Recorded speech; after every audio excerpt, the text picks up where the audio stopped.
Hello, mates! Welcome to Budgie Gaming. It's your cheeky boy Finley. It's officially July, my least favorite month of the year.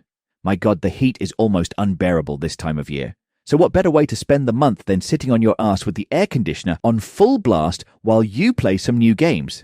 I'll be talking about the top 30 games to look out for this month across all platforms. With that many games, there is clearly something for everyone, but there seems to be a particularly strong showing for indies and horror games this month. Speaking of horror games, first on the list we have Dead of Darkness, releasing July 2nd for the PlayStation 4 and 5, Nintendo Switch, and the Xbox One and Series X at $15.99. This is a 2D survival horror action-adventure presented in a mix of old-school pixel art and HD character illustrations. In 1985, England, private investigator Miles Wyndham follows a lead on the mysterious death of his daughter to Velvet Island. But once he arrives on the island, he soon realizes that the residents are behaving strangely, and soon Miles finds himself in a struggle for his own survival. Immerse yourself in an atmospheric horror presented in top-down pixel art style. I'm not sure if I'll get this game right away, but if the reviews are decent, I think this could be a fun pickup around spooky season. Next, we have Slender Threads, releasing for the Switch on July 3rd for $19.99. In this paranormal point-and-click adventure, a traveling salesman races to stop a string of horrific deaths in a quiet seaside town before he's next. While wandering an unfamiliar town, Harvey Green follows a string of paranormal events to a grim realization. His recurring nightmare may foretell an inescapable fate. Guide Harvey through the peculiar streets, shops, and surroundings of Villa Ventana as he seeks to prevent his visions from becoming reality. Features a timeless point-and-click blend of exploration, dialogue, and puzzle solving. Another game I can see me getting for spooky season. It is already out on Steam and has a lot of positive reviews, so definitely keep an eye out for this one if it sounds like your type of game. Also, on July 3rd, we have Super Mario Strikers, releasing on the Nintendo Switch Online expansion pack for the Nintendo Switch 2. There isn't really much to say about this game. It's the classic we all know and love from the GameCube. I'm sure this is a very welcomed addition for Striker fans, since the last game for the Switch seemed to be not so loved. If you have the expansion pass, this is a must-play, which is exactly what I'll be doing on release day. If you'd like to see my review for Super Mario Strikers, I'll have the video linked down below. On July 8th, we have Missile Command Delta releasing for the PlayStation 5, Switch, and PC. For $19.99, the teams at Mighty Yell and 13AM Games have taken one of Atari's most iconic titles and created a high-pressure tactical turn-based game where players must manage their pool of defenses strategically to survive rounds of incoming missiles. Missile Command Delta approaches gameplay in a completely new way, but it retains all the tension and suspense of the arcade original. You have to think strategically about every move you make, because even one poor choice can have grave consequences. The turn-based strategy game is wrapped in a twisting narrative thriller, great for mystery fans and players that love to explore and solve puzzles.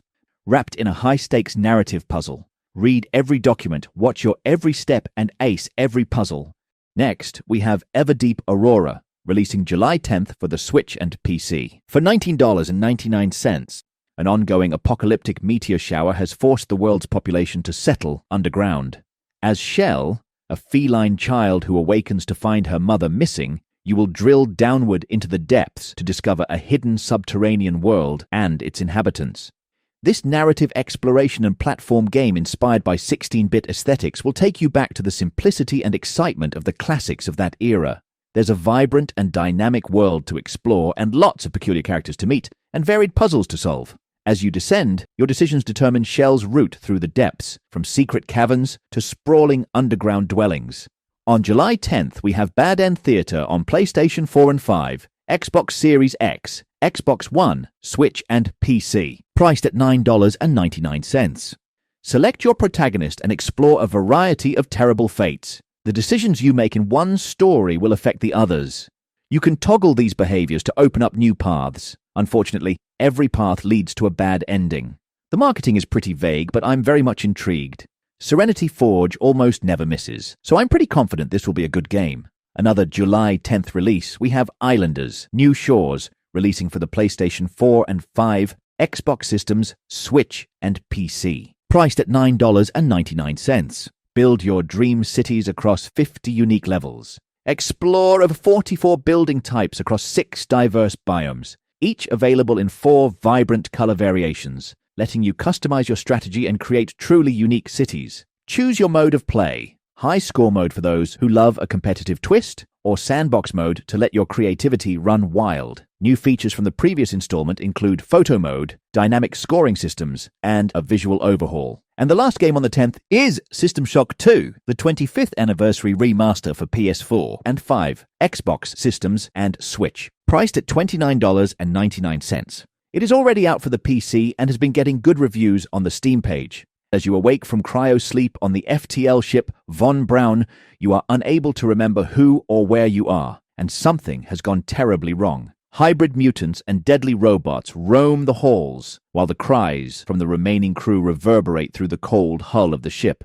A rogue AI bent on the destruction of mankind has taken over, and it's up to you to stop her. Sounds kinda spooky and fun. Plus, it has co-op multiplayer, which is a huge plus for me. On July 11th, we have Bendy and the Dark Revival, releasing for PlayStation 4 and 5, Xbox systems, Switch, and PC, priced at $29.99. Return to the cartoon studio from Bendy and the Ink Machine. See the ink-soaked kingdom of Bendy like never before through the eyes of Audrey, an animator with mysterious abilities. Deeper, darker, and with more horror-stoked action, the Dark Revival will keep you on the edge. I remember playing the first game years ago and wanting to like it, but I didn't really enjoy it. It did feel like a cool combination of classic Disney meets BioShock, but I remember the gameplay being frustrating at parts. I still might give this a try later on. Also on the 11th, we have Patapon 1 and 2 Replay for the Switch, PS5 and PC, priced at $29.99. Patapon is an action-adventure where players use the rhythm of 4 mystical drums to command cute and mysterious eyeball-like creatures known as Patapons. While this is supposed to remain the same as the original, just with updated graphics, it is supposed to have a newly added difficulty setting, which is always welcomed for any game, especially if this game was known to be on the harder side. I never played these games, so I'm not really sure how difficult they were, but I'll absolutely be checking these out. If you're a physical collector, you can get this game at PNP Games or Video Games Plus. Since it's a Switch game and not a Switch 2 game, you don't have to worry about any game keycard bullshit. Also on the 11th, we have Tony Hawk's Pro Skater 3 and 4, releasing for the PlayStation 4 and 5, Series X, Switch 1 and 2, and PC for $49.99. In my recent keycard video, I voiced my displeasure for the game, even though I'm a huge fan of the Tony Hawk games. If you want to see more about that, I'll link the video down below. But yeah, it's a remake of 3 and 4, but they stripped out the open world aspect of it. It does have cross-platform online multiplayer for up to 8 skaters, which is pretty cool. It is also releasing on Game Pass Day 1. On July 15th, we have Eriksholm, the stolen dream for the PS5, Series X, and PC. Oddly enough, not a single storefront has the price for this game listed. You'd think that is something that would be settled on with less than 2 weeks before release. Anyway, this is looking like a very interesting stealth and strategy game. This is a narrative-driven stealth game set in the stunning city of Eriksholm. When Hannah's brother Herman disappears and the police begin to pursue him, her search sets off a chain of catastrophic events that will not only alter their lives, but also the destiny of the entire city.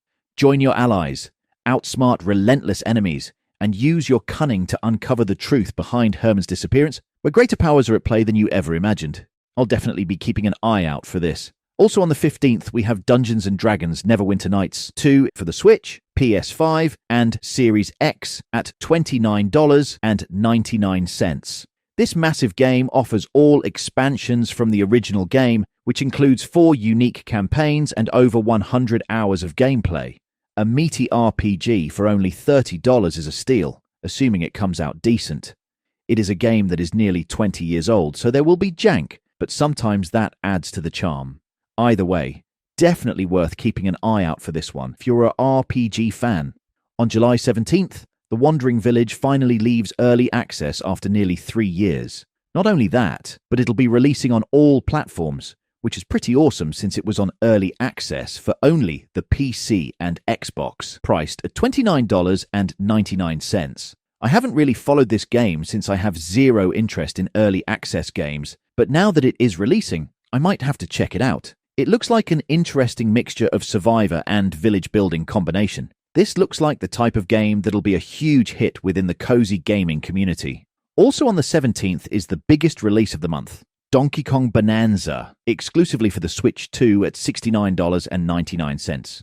This is made by the same team who made Mario Odyssey and Kirby and the Forgotten Land. So if you're not much of a Donkey fan but enjoyed those other two games mentioned, you may want to give this a shot. And honestly, if you have a Switch 2, it's not like there are a ton of great games to play, especially if you're like me and refuse to buy game key cards. So there is another reason to check it out.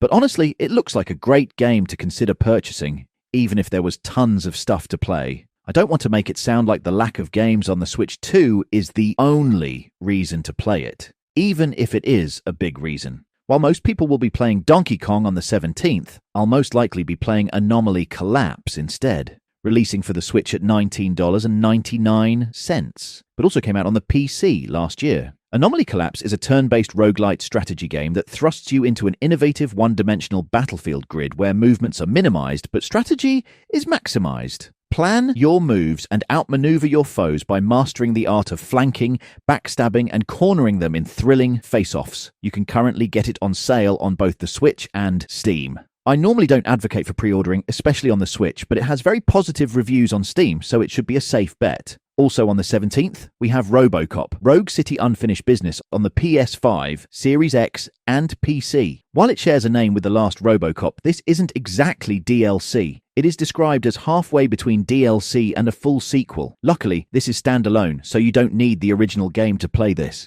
And it's only $30 for 8 to 10 hours of gameplay. The original game has great reviews on Steam, which is another good sign for the game. So if you're into these types of games, definitely consider checking it out. A day after all of that craziness, we have Shadow Labyrinth releasing for the PlayStation 5, Xbox Series X, Switch 1 and 2, and PC on July 18th for $29.99. I've been looking forward to this for a while now. Shadow Labyrinth is a 2D action platformer and a genre-twisting alternate take on the iconic Pac-Man.